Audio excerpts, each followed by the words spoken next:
Սրտի խորքից ասենք Փառք Հիսուսին։ Այո, 2000 տարի առաջ Աստված որոշեց, որ իր որդին ուղարկի աշխարհ եւ իր որդին աշխարհի վրա մութ եւ խավարի մեջ նստած ժողովրդի համար ծնունդ դառնի եւ 2000 տարի առաջ Հիսուս Քրիստոսը ծնվեց։ Փառք Իրան, Փառք Իրան։ Սա մեր մտքից վեր ա եղել, մեր հասկացողությունից այն կողմ ա եղել։ Մենք չենք պատկերացրել, սիրելի քույրեր եղբայրներ, բայց Տերը որոշել է։ 2009 թվականներ ես 17 տարեկան էի։ Նոր սկսում էի ապաշխարել երկնքի լույս ինձի կանչում էր, այն աստղը ինչպես որ կանչեց մոգերին եւ ցույց տվեց Հիսուսի ծնված տեղը, այդ աստղը գերբնական ձևով ինձ էր կանչում։ Ես չէի հասկանում այդ process-ները, բայց ես զգում էի երկինքը իմ վրա է իջնում։ Եվ վերջապես 2009 թվական նոյեմբեր ամսի 2-ն էր աշնանային մի օր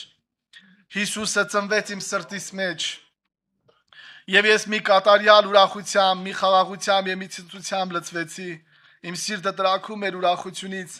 եւ ես բացեցի այնտեղ առաջի անգամ Մատթեոսի, երբ որ գրված է Հիսուսը ծնվեց Հրեաստանի Բեթլեհեմում եւ գիրքս վերցրած թաց աչքերով սրտիս ուրախությամբ մոտեցրեցի հորս, ասի պապանայ, Հիսուս իմ սրտի մեջ ա ծնվե, ես այսօր Բեթլեհեմ դարձա։ Հայրս գրգեց ինձ, ասեց ես շնորհավորում եմ տղա ջան, դու վերջապես ծնվեցիր նրա համար։ Ես էլի չէի հասկանում դա ինչ է նշանակում, բայց իմ սրտիս մեջ այդ ուրախությունը, այդ սերը լցված ուրախանում էի Հիսուսով։ Սիրելի քույր եղբայրներ, Աստված իր որդուն ուղարկել է, որ մենք էլ չտառապենք։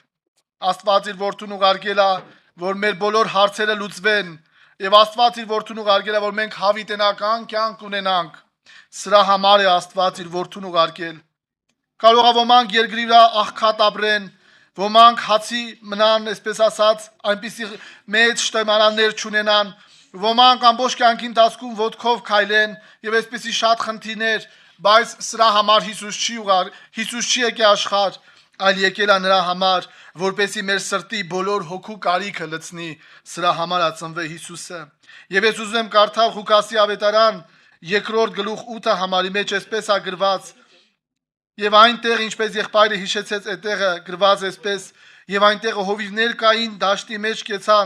կեցած, որոնք իրենց հոտերուն գիշերվան պահապանությունը կնեին։ Եվ ահա Տիրոջ հրեշտակը անոնց վրա իջավ, եւ Տիրոջը փառքը անոնց բոլորտիկը ծագեցավ, ու խիստ շատ վախեցան։ Եվ հրեշտակը սավ անոնց մի վախենակ, վասնզի ահա ես ձեզ մեծ ուրախության ավետիս կտամ, որ բոլոր ժողովրդին պիտի լա։ Սիրելի քույր եղբայրներ, մինչև այս վարքյանները, եւ մենք տեսնում ենք դրանից առաջ Զաքարիա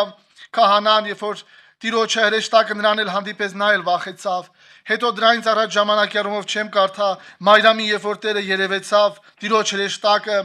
Գաբրիել հրեշտակապետը, երբ որ երևեցավ, Մայրամն էլ վախեցավ, շփոթվեցավ։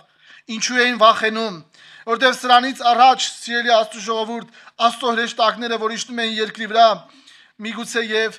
բազմահազար մարդիկ էին մեռցնում, եւ երկրի վրա մեղքի պատճառով Աստծո հրեշտակները այսպես դատավճիռներ էին անում, սակայն այդ օրը ուրիշ օր էր։ Աստված կամեցավ իր որդու ծնունդով երկրի վրա խաղաղություն հաստատել եւ 3 անգամ այս ավետիսի ժամանակ 3 անգամ էլ մարդկանց մի բան ասեց, ինչպես որ կարդացի՝ մի վախենակ։ Այո, եկել էր ժամանակը, որ Հիսուս Քրիստոսով երկինքը պիտի կապվեր երկրի հետ եւ մարդկանց մեջից բոլոր վախերը պետք է դուրս գային եւ այդ օրը եղավ եւ Հիսուսի ծնունդով իմ ու քո կյանքի մեջ բոլոր վախերը փարատվեց եւ Հիսուսը